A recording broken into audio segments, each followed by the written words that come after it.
शान धोरी है। हमारे चैनल से जुड़ने के लिए YouTube पर सिराजी 786 को अभी सब्सक्राइब करें।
एकदम प्लेन है।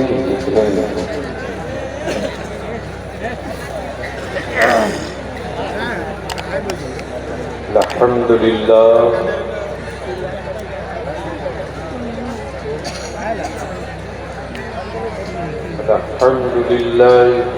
रब्बिल आलमीन वल आक़िबतु लिल मुत्तक़ीन वस्सलातु वस्सलामु अला सय्यिदिल मुरसलीन व अला आलिहि व सहबिहि अजमाईन अम्मा बाद। अऊज़ु बिल्लाहि मिनश शैतानिर रजीम बिस्मिल्लाहिर रहमानिर रहीम।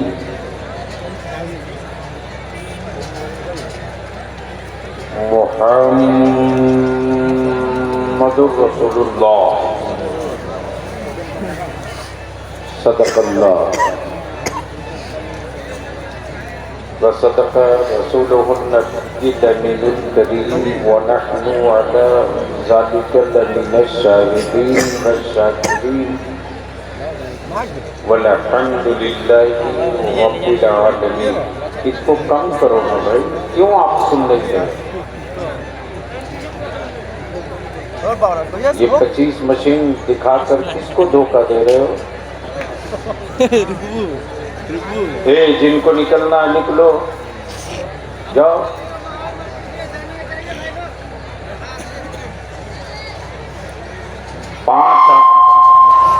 अरे उसको भगाओ यहाँ से। माइक वाले ने किसी ऐसे ही है, ट्रैक्टर चलाने वाले को दे देता है, जहाज उड़ा दो। 5 आदमी हो, 5 आदमी। आप जलसे में आए हो? हाँ, मेरी तरफ दिखाओ। हजरत थोड़ा सा किनारे थोड़ाइए ना। बिगड़े हुए जिन्नातों को मैं ठीक कर देता हूँ, तो इंसान है।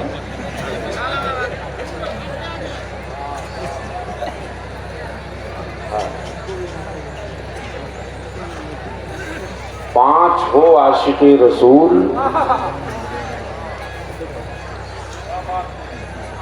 तो 75 मुल्क जीत सकते हैं। अब 75 लाख कोई यजीदी तो 500 मुल्क हार सकते। अब ये देखो, दो पता नहीं कहां से आया। माँ बहने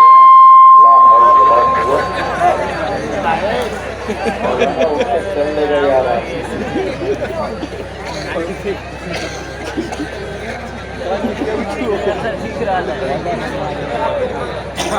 वो उसकी खोपड़ी पर उतने लोग सवार हैं, वो करेगा क्या?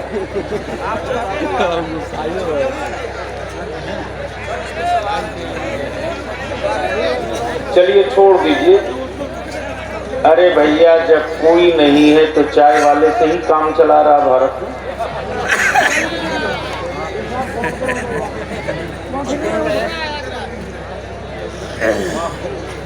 ईमानदारी से बोलो, क्या बलियावी की तकरीर सुनने का मूड है? कितने लोगों का? उठाए रखो हाथ, उठाए रखो, मैं भी एक बार देख लूं।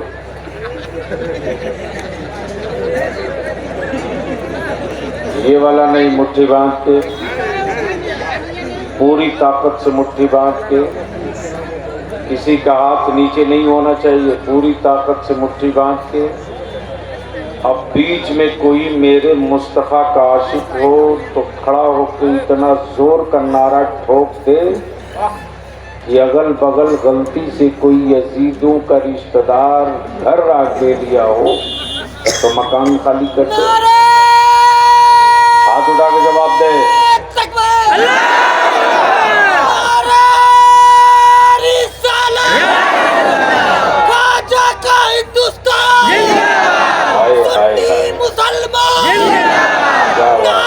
क्या बात,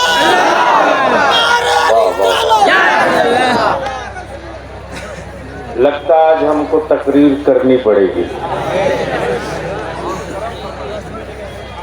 अभी स्टेज पर पढ़े लिखे लोग कुछ दिख रहे हैं, लेकिन बच्चों की बोझ से दबे हुए। अब मदरसे के तलबाए हज़रत कारी साहब को आगलम, जहाँ अहले इल्म का मजमा होता है, वहाँ बलियावी मुफ्ती आजम की अता की थोड़ी सी गठरी ढीली कर देता है। वरना मैं खूब जानता हूँ कि अंधों के शहर में आईना कोई पागल ही बेच सकता है। मुहिब्बे गिरामी, फाजिले गिरामी, खतीबे अहले सुन्नत हजरत मौलाना मशाहिद रजा चतुर्वेदी, ये तो बाबा ही है। पता नहीं कैसा कैसा जिन्नात मेरे पीछे भी लगा दिया। वरना इस वक्त बलियावी बहुत कम महीने में 2-4 जलसा, वो भी मसलक के जरूरत के तहत। मैं जानता हूं कि जलसों की उम्र और जलसों का मेयार क्या रह गया है। जितना वक्त हम सफर में बर्बाद करें, उससे बेहतर है कि हम अदारे शरिया में अपने मसलक का कुछ काम करें। मैं जानता हूं कि अच्छी हवेलियों से इनकलाब नहीं आ सकता, लेकिन चंद बोरिया नशीन सर जोड़कर बैठ जाएं तो उसी में कोई हुजूर हाफिज़े मिल्लत पैदा हो सकता है। मैं जानता हूं कि 75,000 तलवारें भांजने वाले एक जख्म का ऑपरेशन नहीं कर सकते, लेकिन मुफ्ती आजम का एक फतवा पूरे मुल्क का तख्ता पलट सकता है। आप पहले इल्म हो तो बलियावी गुफ्तगू करें। चंद मिनटों में मैंने कई घंटे की तकरीर कर दी, तो अब सुनने का मूड हो गया है तो सारा मजमा जी लगाकर नबी और आले नबी की बारगाह में दरूद का तोहफा पेश करे।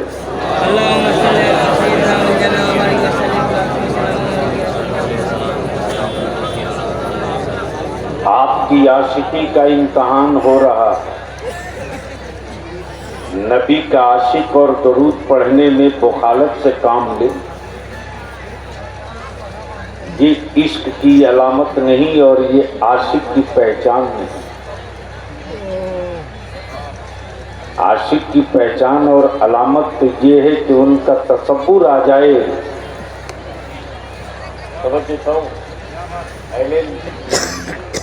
उनका तसव्वुर आ जाए तो रश करने लगे।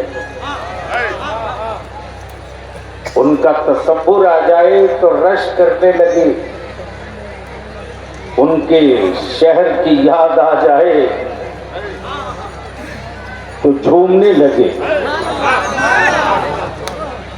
और उनका सरापा दिख जाए तो कहे मौत का फरिश्ता तू ठहरा कहाँ है।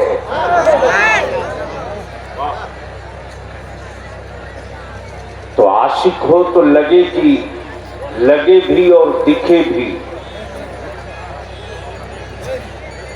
आवाज़े बुलंद नबी और आले नबी की बारगाह में दुरूद का तोहफा। अल्लाहुम्मा सल्ली अला सय्यदिना मौलाना मुहम्मदिन बारिक वसल्लिम सल्लु अलैहि सलातन तदुम बिदवामिल मलकिल हज्जिल क़य्यूम। इश्क और आशिकी ये दोनों आसान नहीं है। इश्क कुर्बानी मांगती, आशिकी ईसार मांगता। इश्क में दौलत और सरबत की कीमत नहीं होती। इश्क में महबूब की रजा होती। पहले स्टेज की तवज्जो चाहूं। अगर स्टेज पर बैठे हुए लोग अगर समझने वाले हो, समझदार हो तो बैठो, वरना स्टेज पे सीने का वजन हल्का करो। तवज्जो चाहूं। हज़रत कारी उल्फत नूरी साहब सुनिए। शायर इस्लाम जनाबे मौलाना मुबारक हुसैन मुबारक ये बाज़ाब्ता शायर हैं, उधार का कलाम नहीं पढ़ो। सुनिए सिर्फ एक शेर, सिर्फ एक शेर। कल्ब में, कल्ब मतलब दिल। मौलाना कारी साहब दुआएं चाहिए आपको। कल्ब में एक तड़प, कल्ब में एक तड़प, पूरे शरीर में एक छोटा सा हिस्सा है गोश्त का, वही तड़पता है, बाकी कोई नहीं तड़पता। कल्ब में एक तड़प उठी, आंसुओं से वजू किया। मुझे साहब हैं, चले गए। कल्ब में एक तड़प उठी, क्या मेरे रब ने इस दिल की कैफियत और फितरत बनाई। चलो राह पर पत्थरों से उंगलियों में ठेस लगे, घायल उंगलियां हो, तड़पे दिल। जनाजा बाप का हो, तड़पे दिल। मां बीमार हो, तड़पे दिल। तिजोरियों से दौलत लुटे, तड़पे दिल। मुसन्निफ की तस्नीफ खो जाए, तड़पे दिल। हाफिज़े कुरान का हिफ्ज़ कमजोर हो जाए, तड़पे दिल। कल्ब में एक तड़प उठी, आंसुओं से वजू किया। आशिकी मुलाहिजा करें। कल्ब में एक तड़प उठी, आंसुओं से वजू किया। वो जो याद आ गए,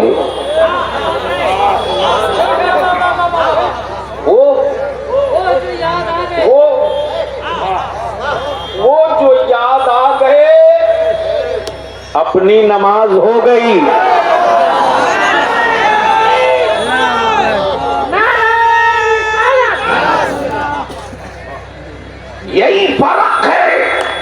माइक ठीक करो यार, क्यों नाश करा रखे। उसके समझ ही में नहीं आ रहा भाई मेरे। बरेलवियों में बदअकीदों में यही फर्क है। हम कोई वो नमाज पढ़ते ही नहीं जिसमें मुस्तफा ना हो। हम कोई वो नमाज पढ़ते ही नहीं जिसमें मुस्तफा ना हो। और रब ने कोई नमाज ऐसी दी ही नहीं जिसमें उसका महबूब ना हो।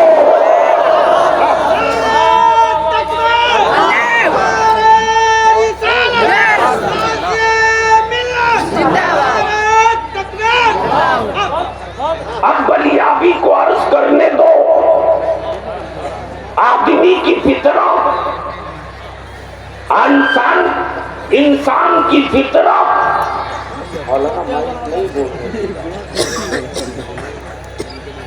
भैया इसको कम कर दो, वो कम समझता ही नहीं।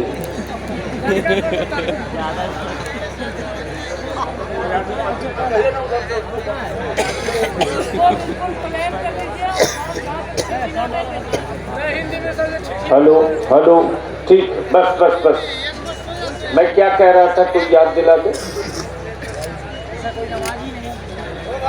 झूम के बोल लो, सुनोगे तो मूड में आओ। ऐसे नहीं, आगे से लेकर पीछे तक बोलो, निकाह नहीं टूटेगा। जोर से समझ सकता हूँ। स्टेज पर विजुअल बनाने वाला चेहरे पर दाढ़ी भी नहीं रखा, स्टेज पर बैठने का भूत सवार।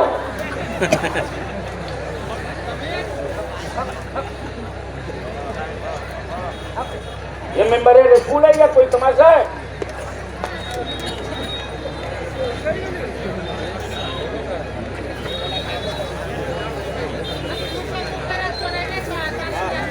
बोल लीजिए झूम कर।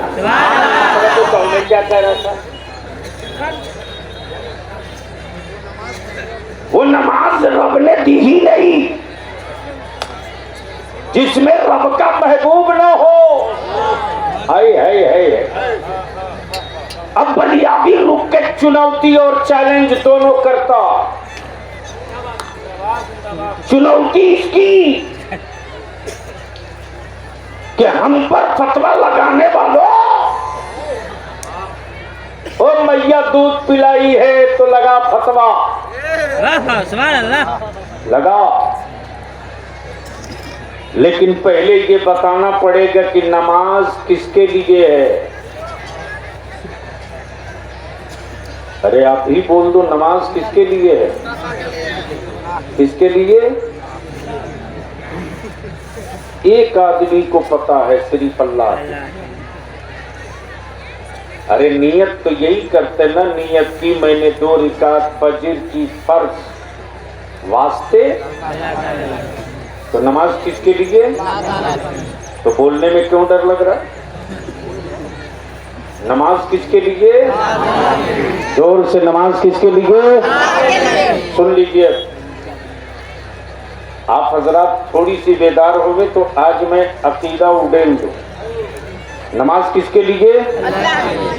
और अल्लाह की शान ये कि वह शरीक, न उसकी जात में कोई शरीक, न उसकी सिफात में कोई शरीक, न उसकी इबादत में कोई शरीक, न उसकी रियाजत में कोई शरीक, न उसकी बंदगी में कोई शरीक, न रुकू में कोई शरीक, न सना में कोई शरीक, न तहियात में कोई शरीक। गोया नमाज सिर्फ रब के लिए। किसके लिए? रब के लिए। नमाज रब के लिए, रब के लिए। और उसी रब ने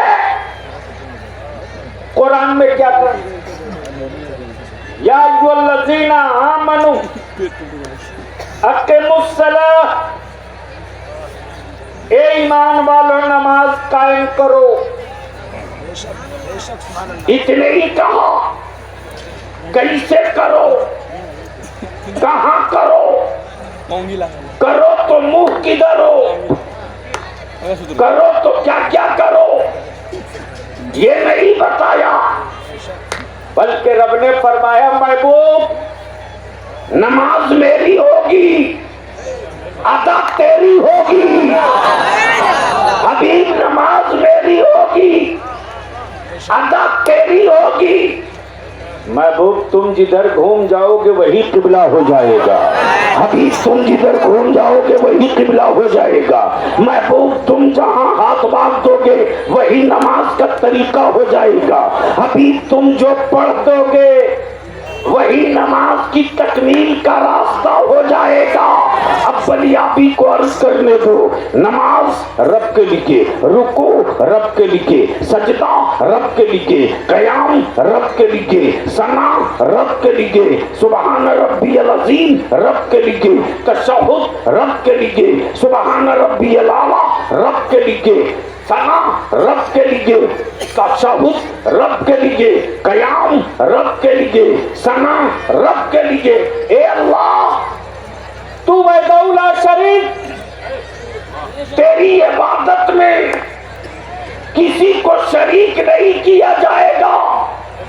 तो मौला तूने अपनी नमाज में अपने महबूब पर दरूद पढ़वाकर हबीब को शरीक क्यों कर दिया? अब बलियाबी कहता है कोई जो एक नमाज बता दे जो बगैर महबूब के दरूद के हो जाए। अम्मा फरज तो फरज, वाजिब तो वाजिब, सुन्नत तो सुन्नत, मुअक्कदा तो मुअक्कदा, गैरे मुअक्कदा तो गैरे मुअक्कदा। हद तो ये है कि जनाजा हो बाप का, दरूद हो रसूल पाक के।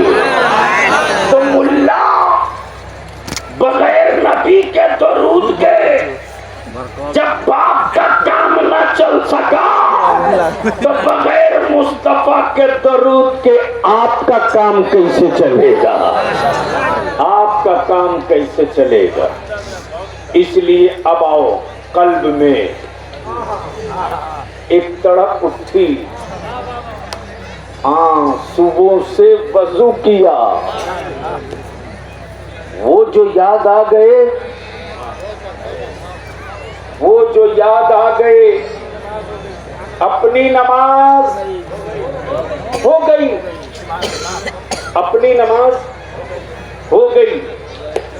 आशिकी बहुत आसान नहीं, और बलियाबी पूरी हिस्ट्री और तारीख पढ़ने के बाद यही कहता है, इंडिया का पागल हो या अमेरिका का लुटेरा हो या ऑस्ट्रेलिया का जनखा हो या बांग्लादेश का आवारा हो, कहीं का कुतवा हो या कुतिया हो, हमें इससे कोई फर्क नहीं पड़ता। मैंने मान लिया, मेरा छप्पर है तोड़ दोगे, मेरी कोठी है तोड़ दोगे, मेरी ईंटों पर बुलडोजर चला दोगे, लेकिन इतनी बात याद रखना, इस्लाम और इस्लाम के मानने वाले, इस्लाम और इस्लाम के मानने वाले आर्मी के लोग नहीं है, बीएसएफ वाले नहीं है, बीएसएफ वाले नहीं है, आर्मी के लोग नहीं है, बिहार रेजिमेंट के लोग नहीं है, पंजाब रेजिमेंट के लोग नहीं है, बल्कि इस्लाम के मानने वाले,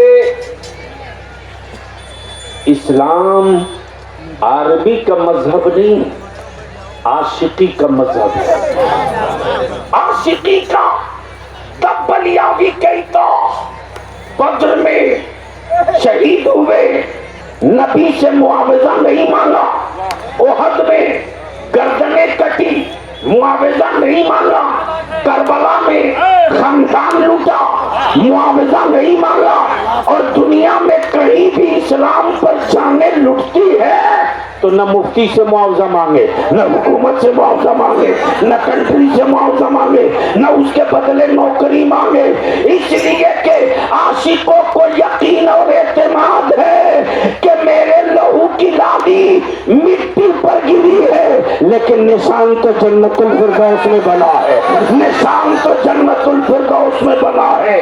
और जब खंजर के करीब गला पहुंचता, कयामत के दिन जब एक जत्था चादर ताने सोए होगा, कयामत में लोग कहेंगे मौला ये कौन लोग हैं, ये कौन लोग हैं जिनको कयामत की धूप का एहसास नहीं, जहां जमीन आग उगल रही, इस तपिश का कोई एहसास नहीं, ये कौन लोग हैं। रब की रहमत कहेगी ये वही बंदे हैं जिन्होंने अपनी जानों की कुर्बानी मेरे महबूब की रजा के लिए दी है। अब तवज्जो चाहो, अब वो जमात उठाई जाएगी, जमात उठाई जाएगी। जन्नत ले लो, ले लो, ले लो, जन्नत ले लो। जन्नत जाकर बंदा लौट आएगा, मौला तेरी जन्नत में मजा नहीं है, मजा नहीं, मौला तेरी जन्नत में मजा नहीं। रब फरमाएगा मेरे बंदो मेरी जन्नत में कमी किस चीज की, कमी किस चीज की है। हूर जन्नत में, गिलमान जन्नत में, दूध की नहर जन्नत में, फल फ्रूट के बागात जन्नत में, हीरे सोने चांदी के जवाहरात के महल्लात जन्नत में, जो तुम चाह लो वो सब जन्नत में। फिर भी तेरा जी क्यों नहीं लगता। अल्लाह का बंदा नबी का आशिक कहेगा मौला, मौला मुझे फिर पैदा कर दे, मुझे फिर पैदा फरमा और अपने दुश्मनों को भी पैदा फरमा। ए अल्लाह, ए अल्लाह, तेरी रजा के लिए जो कटते वक्त मुझे मजा मिला था वो तेरी जन्नत में मुझे मजा नहीं मिलता। मौला मुझे वो जिंदगी फिर अता कर दे, वो काटते रहे मैं कटते रहूं, वो दस्तों बाजू उतारते रहे मैं तड़पते रहूं, वो मेरी गर्दनों पर खंजर मारते रहे मैं तेरी रजा के लिए कटता रहूं। अब जरा जहन को थोड़ा सा करीब कर लो, ये आसान नहीं है। मुसलमान कहलाना आसान, मुसलमान होकर मरना आसान नहीं है। मुसलमान होकर मरने के लिए अपनी जिंदगी का सफर ऐसे ही करना होगा जैसे नंगी तलवार पर दौड़ते रहो, पैर भी बचा रहे, सफर भी मुकम्मल रहे। ये बहुत आसान काम नहीं। अब जरा सा थोड़ा करीब हो लो, आशिकों की अलामत देखनी हो तो भारत में मोइनुद्दीन को देख लो, साबिर अलाउद्दीन को देख लो, हजरत महबूब इलाही को देख लो, हजरत मखदूम बिहार को देख लो, सैयदी सरकार शाम बरकतुल्लाह महरे रवि को देख लो। और इन्हीं आशिकों में इश्क का सूरज देखना हो तो बरेली के इमाम अहमद रजा को देख लो, बरेली के इमाम अहमद रजा को देख लो। और इश्क के सूरज की तफसीर और तशरीह देखनी हो, इश्क के सूरज की तफसीर और तशरीह देखनी हो तो फख्रे अजहर हुजूर ताजुल शरीया को देख लो। और जब इश्क के उस मंजिल पर हुजूर ताजुल शरीया ने कदम रखा तब पुकार उठे, जहां पानी अता कर दो, भरी जन्नत सिर्फ जन्नत नहीं, भरी जन्नत हिबा कर दो, भरी जन्नत हिबा कर दो। नबी मुख्तारे कुल हैं, जिसे जो चाहे अता कर दे। अब जरा सा जग गए हो तो आओ चलो एक आशिक का सफर दिखाता हूं। आशिक का नाम है सैयदना इमाम मालिक। क्या? इमाम मालिक।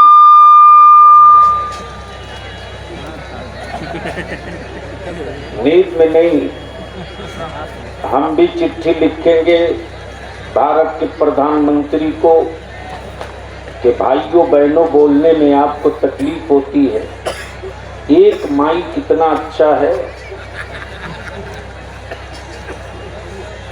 कौन गाँव?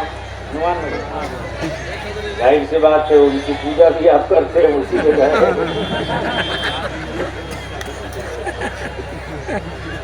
तो हनुमान नगर वाले माइक पर एक बार भाषण दे दीजिए, 6 महीना के लिए भारत सुकून से रहे। झूम के बोल लो। मैं समझ रहा हूँ गर्मी में परेशान हो, लेकिन बोल लो जोर से, जोर से। मैं क्या अर्ज कर रहा था? एक आशिक, नाम इमाम मालिक। ये मौलाना नहीं है, इमाम है इमाम। ये जो 4 मुसल्ले हैं ना, हनफी, शाफई, मालिकी, हम्बली, उसी 4 में एक मुसल्ले के इमाम सैयदना इमाम मालिक। सुभान अल्लाह, सुभान अल्लाह, सुभान अल्लाह। अहले स्टेज की तवज्जो चाहूं, एक राज से पर्दा उठाने वाला हूं। गोया इमाम अहमद रजा का अकीदा कोई नया अकीदा नहीं है, बल्कि आज जो इमाम अहमद रजा ने किया है वो इमाम मालिक कर चुके हैं। वो इमाम मालिक कर चुके हैं। सैयदना इमाम मालिक चले हज को, हज को। हनुमान नगर से मौलाना मुशाहिद कोई हज को गया है कि नहीं? जरूर गया होगा। और अल्लाह ताला हम सबको मदीने जाने के लायक बना दे। मदीने जाना बहुत आसान है मुसलमान, मदीने से सलामत अपने को वापस लौटा लेना बड़ा मुश्किल काम है। आने जाने का नाम हाजी नहीं। अब जरा जहन को करीब कर लो कि मान लो कोई हनुमान नगर से हज को जाता है तो गांव में कितनी बहार और कितनी खुशी, कितनी चहल पहल रहती है। हमारे हजरत कारी साहब, हमारे हजरत मौलाना और ये उलमाए कराम इसी हनुमान नगर के लुधियाना में काम करने वाले एक मामूली मजदूर के दरवाजे पहुंच जाते। इसलिए नहीं पहुंचते कि वो बहुत बड़ा धन्ना सेठ है, वो इसलिए पहुंचते कि ये शहरे रसूल को जाने वाला है, ये शहरे मुस्तफ़ा को जाने वाला है, ये शहरे मुस्तफ़ा को जाने वाला है, ये शहरे नबी को जाने वाला है। इसकी आंखों को चलकर चूम लो, इन्हीं आंखों से नबी कौनैन के गुंबदे खजरा की ज़ियारत करेगा। देखा कि लंबी कतार है, कोई हाथ चूम रहा, कोई पेशानी चूम रहा, कोई आंखों की पुतलियां चूम रहा, कोई गले से लिपट कर अपने लिए कहे जाता मेरी तरफ से भी खाने काबा का एक तवाफ कर लीजिएगा, मेरी तरफ से भी खाने काबा का एक तवाफ कर लीजिएगा। और जाने वाला हाजी कहता कारी साहब आपके लिए जुब्बा लाऊंगा, मौलाना मुशाहिद आपके लिए भी एबा लाऊंगा, मौलाना आपके लिए मैं टोपी लाऊंगा, आपके लिए मैं आबे जमजम लाऊंगा।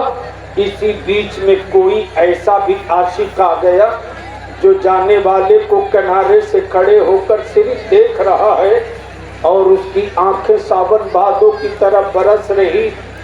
तेरे मुकद्दर को मैं सलाम करूं, तेरी किस्मत को मैं चूम लूं, तेरे मुकद्दर को मैं सलाम करूं, तेरी किस्मत को मैं चूम लूं। जिस नबी कौनैन को बिन देखे मैं सलाम पढ़ता था, दरूद पढ़ता था। तुम कितने खुशकिस्मत हो कि अपनी आंखों से उस जलवे जाना का रोजा देखोगे। अरे तुम कितने खुशकिस्मत हो कि तुम नबी को देखो या मत देखो, मेरा नबी अपने गुंबदे खजरा से तुमको जरूर देखेगा, जरूर देखेगा। ये तसव्वुर लिए कोई आशिक चुपके चुपके अपने आंसुओं को पिए जा रहा। हाजी जैसे ही निकला गांव से वैसे ही अपनी चौखट से एक नारा बुलंद करता, अल्लाहुम्मा लब्बैक, अल्लाहुम्मा लब्बैक, ला शरीक लब्बैक, अल्लाहुम्मा लब्बैक। या अल्लाह मैं हाजिर हूँ, मैं हाजिर हूँ, मैं हाजिर हूँ। पापी हूँ, हाजिर हूँ, गुनहगार हूँ, हाजिर हूँ, सियाकार हूँ, हाजिर हूँ, खतवार हूँ, हाजिर हूँ। मौला फर्ज छूट गया है, हाजिर हूँ। ए मेरे रब, मुजरिम हूँ, हाजिर हूँ, सियाकार हूँ, हाजिर हूँ, गुनहगार हूँ, हाजिर हूँ। लेकिन मौला सजा देना जरूर देना, लेकिन मैंने जिनसे मोहब्बत की है उस रसूल के सामने देना, उस महबूब के सामने देना। तब हजरत बेदम्बारसी ने कहा है, सब हो पेशे खुदा, सब हो पेशे खुदा और हम रूबरूए रसूल। नारे तकबीर, नारे रिसालत, अज़मते मुस्तफा अल्लामा गुलाम रसूल बलियावी साहब किबला। नारे तकबीर, नारे रिसालत या रसूल अल्लाह।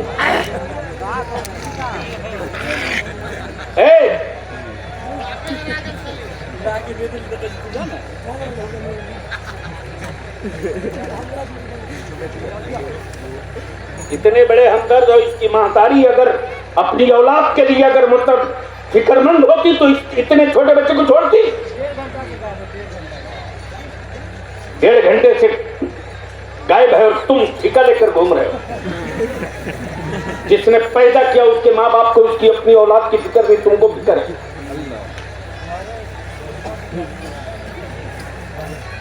अगर यही हालात रहे तो जलसों में जाना बंद कर देगा अली। तमाशा और दिल बहलाने का अड्डा नहीं है।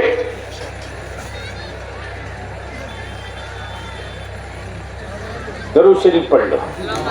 अल्लाहुम्मा सल्ली अला सय्यिदिना व सल्लिम।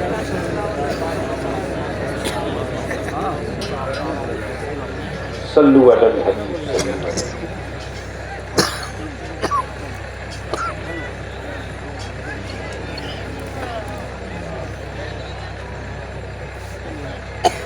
सब हो पेशे खुदा। ये अल्लाह मैं गुनहगार जरूर हूं लेकिन बागी नहीं हूं मौला, बागी नहीं हूं। अदालतों से उन्हीं का बेल रिजेक्ट होता जो बगावत करते, उनका बेल रिजेक्ट नहीं होता जो हर तारीख पे हाजिरी लगाते रहते। आओ जरा करीब आओ, उसी एक मुसल्ले के मालिक सैयदना इमाम मालिक हज को चले।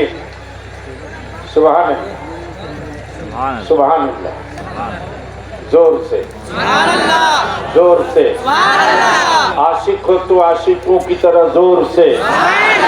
जो खड़े हैं मेड़ पर बैठे हैं, चारों तरफ से आवाज आवे जोर से। सारा मजमा हाथ उठा के एक मर्तबा या रसूल अल्लाह। सारा मजमा एक मर्तबा लब्बैक या रसूल अल्लाह। जोर से बोल, जोर से, लब्बैक या रसूल अल्लाह, लब्बैक या रसूल अल्लाह, लब्बैक या रसूल अल्लाह। मालिक इब्ने दीनार हज के लिए चले हैं। ये वो इमाम मालिक जिनकी किताबें सैकड़ों ऊंटों पे लदी रहती हो, वो इमाम मालिक जैसे ही हरम पाक के करीब, हुदूदे हरम के करीब आते, इमाम मालिक की कैफियत बदल चुकी है। पैरों से चप्पल गए, बीच रास्ते में चलना छोड़ दी। कभी दाएं, कभी बाएं, कभी उंगलियों के बल, कभी पंजों के बल। और वही से कहते हैं इमाम मालिक जब इस मस्तानी चाल में चलते तो अरब के उलमा परेशान, जिनके इल्म का डंका बजे उनकी ये हालत। उलमाए किराम ने बड़ी अदब से पूछा, ओ इमाम मालिक, आपके इल्म का सूरज तो चमक रहा है, लेकिन आपके पैरों में जूती नहीं, चप्पल नहीं, और कभी दाएं, कभी बाएं, कभी आगे, कभी पीछे, कभी पंजे के बल, कभी उंगलियों के बल। और मक्के में जितने पुराने पेड़ दरख्त मिलते, सबकी जड़ों को इमाम मालिक लिपट लिपट कर चूमते चूमते। किसी आलिम ने पूछ दिया, वो इमाम मालिक इन पेड़ों को क्यों चूमते हो? सैयदना इमाम मालिक कहते कि मैंने किताबों में पढ़ा है, मैंने किताबों में पढ़ा है, इन्हीं पेड़ और बागात के नीचे रहमत आलम का बचपना गुजरा है। इन पेड़ों को इसलिए चूमता हो कि पता नहीं किस दरख्त के नीचे मेरे मुस्तफा तशरीफ फरमा रहे हो, इसलिए चूमता हूँ। सैयदना इमाम मालिक जब मदीने तैयबा पहुंचे तो कैफियत और बदल गई, और बदल गई। जितनी पुरानी दीवारें मिलती, उन दीवारों को इमाम मालिक पकड़ लेते, लिपट जाते और लिपट लिपट कर खूब रोते।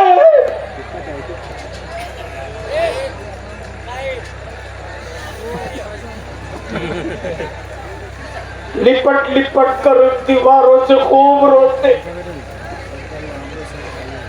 ये मिट्टी की गुमकी दीवारों, तुम मालिक से अच्छे हो,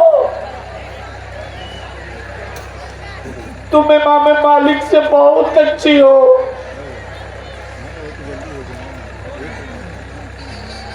तुम्हारे करीब से कौन है इनके आका गुजरे होंगे।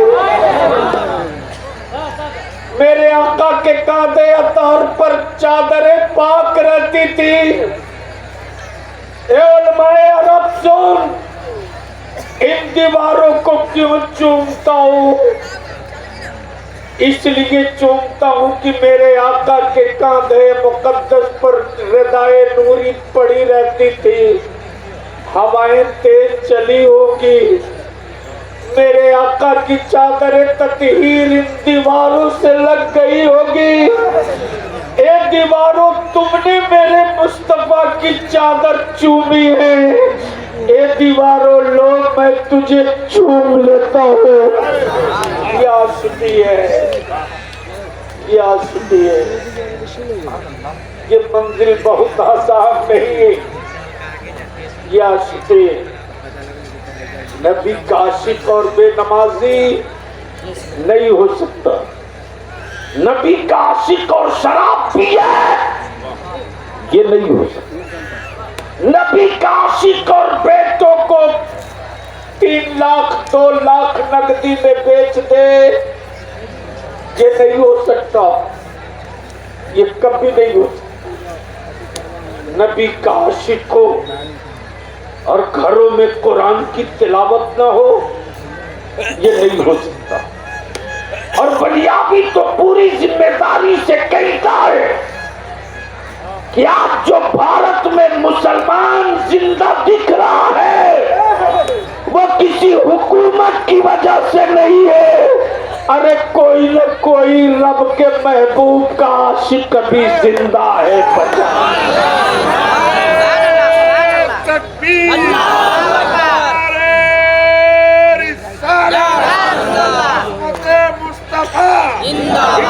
मुस्तफा कॉन्फ्रेंस अल्लामा गुलाम रसूल बलियाबी साहब किबला कौमी इत्तेहाद मुर्जा जिंदाबाद। इसलिए हम हनुमान नगर बहुत पहले आए। कारी साहब तकरीबन हमको लगता है 25 साल पहले 20 साल पहले। अच्छा वो दूसरा था इसी जगह। अब आप हमें एक बात बताओ, इतना बड़ा मजमा माँ बहनों का भी और आप मर्दों का भी,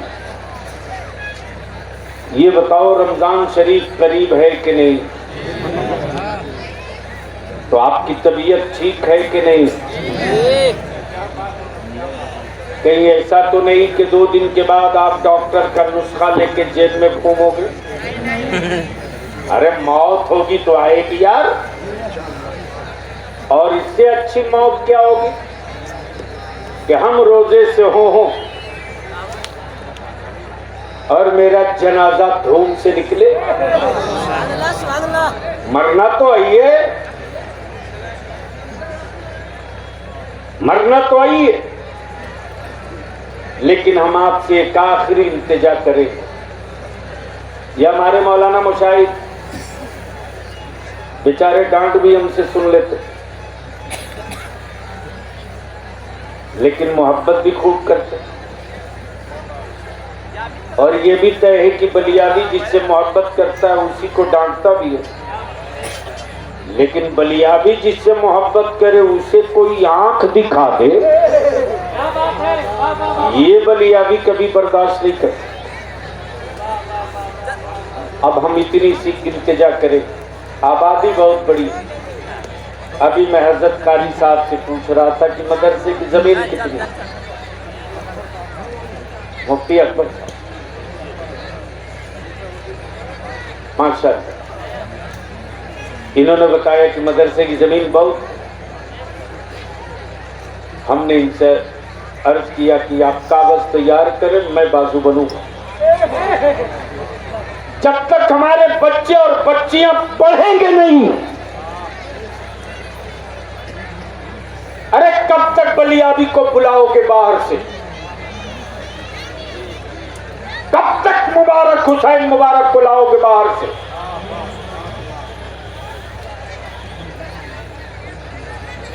कुआं इसीलिए खोदा जाता है कि सिर्फ खानदान पानी न पिए, पूरा इंसान पानी पिए। गमलों में फूल तो लगा सकते हो, गेहूं और धान की खेती नहीं कर सकते। खानदान की परवरिश के लिए खेत में खेती करनी पड़ेगी। ये कॉन्फ्रेंस और ये जलसे रोज होते हैं, होते रहेंगे, लेकिन इसका असर सुबह तक क्या शाम तक भी नहीं दिखता। लेकिन मैं आपसे विनती और अपील करूंगा, तेरे बलियाबी को रोज लोगों ने आंखें दिखाई है, मैंने बहुतों की आंखें देखी भी है, लेकिन बलियाबी की सेहत पर किसी की आंख का कोई असर नहीं चलने वाला। इसलिए कि जिस बलियाबी ने हुजूर ताजु शरिया की आंखें देख ली हो वो किसी आंख की परवाह भी नहीं करता। जिस बलियाबी ने रईसुल कलम की निगाहे मोहब्बत और उल्फत वाली आंख देखी हो, हिम्मत और जसारत वाली आंख देखी हो, वो बलियाबी किसी जल्लाद की आंखों की परवाह भी नहीं करता। आज अल्हम्दुलिल्लाह तेरे बलियाबी के पास सिर्फ एक चीज की कमी है और वो अफसरों की कमी है। अफसरों की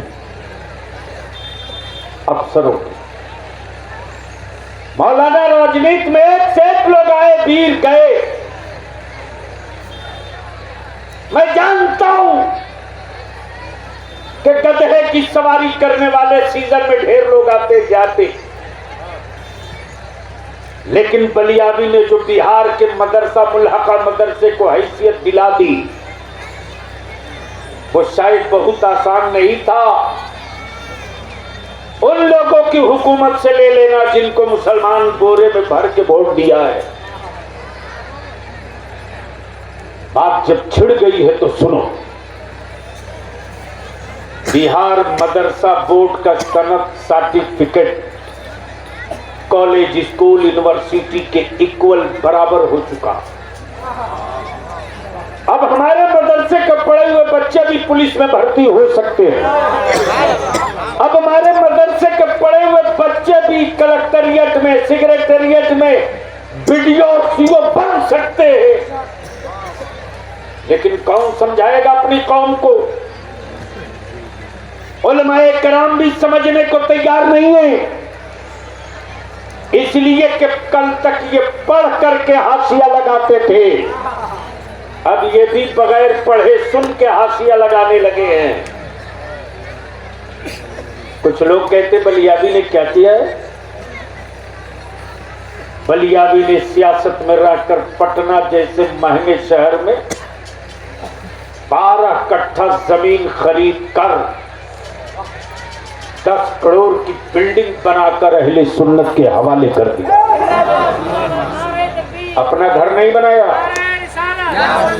किराए के घर में रहता हूं, सीना तान के मैं ये भी जानता हूं कि रात को 12 बजे जब बिहार और झारखंड के किसी गांव में आग लगती है तो उस वक्त गाली देने वालों को बलियाबी मजबूरन याद आ ही जाते हैं। लेकिन याद रखना, लीडर मारकर तुम अपनी नस्लों को जिंदा नहीं रख सकते हो और लीडर पैदा करके अपनी गुंगी औलादों को भी जबान दे सकते हो। कल तक जिनको भैंस के पीठ पर देखा था वो सत्ता के मालिक है और जो सत्ता के मालिक थे उनके हाथ में भीख का कटोरा है। इसलिए हम अपने लोगों से, आपसे विनती करें, मालूम है आपको कितनी जमीनें हर साल बेच रहे हो आप? उल्फत नूरी साहब, इलाके के लोगों को पता नहीं कि कितनी जमीनें इस इलाके में मुसलमान हर महीने हर साल बेच रहा है। मुझसे पूछो, मैं बता दूंगा। मैं एक एक अंचल, एक एक रजिस्ट्री ऑफिस की खबर मैं रखता हूं, मैं बता दूंगा। सड़कों का जाल बिछ गया, जो ग्रामीण सड़क थी वो स्टेट हाईवे बन गई। छोटे छोटे खेत वाले, छोटे छोटे जमीन के टुकड़े वाले बाप अपनी गरीब बेटियों के डोला उठाने के लिए जमीन बेच दिए। अब उनकी औलादों के पास जमीन का कोई टुकड़ा नहीं बचा है। हम आपसे विनती करते, हम आपसे इल्तिजा करते, मत करो 5 लाख वाला जलसा, मत करो, मत करो, मत करो 5 दिन का जलसा, बंद कर दो, बंद।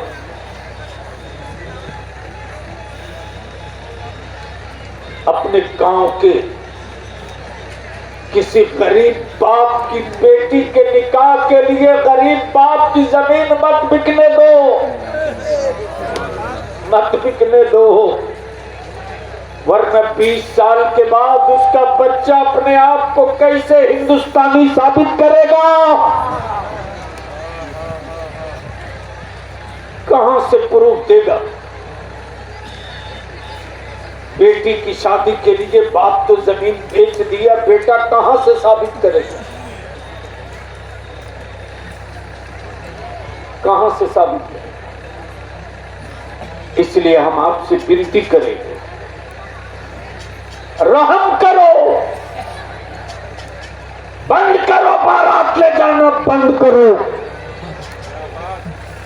बंद करो, कर्ज लेकर के जहेज देना बंद करो।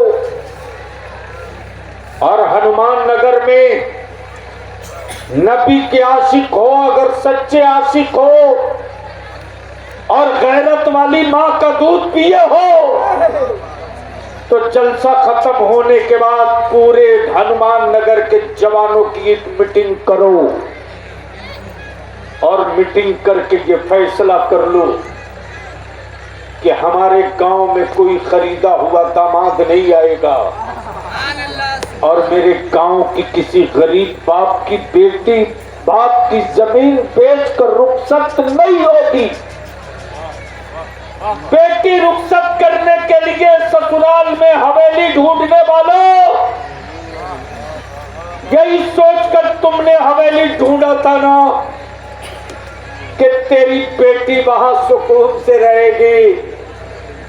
अरे क्या पता तेरी बेटी ससुराल पहुंचे और तेरे दामाद का इंतकाल हो जाए, क्या गारंटी, क्या गारंटी।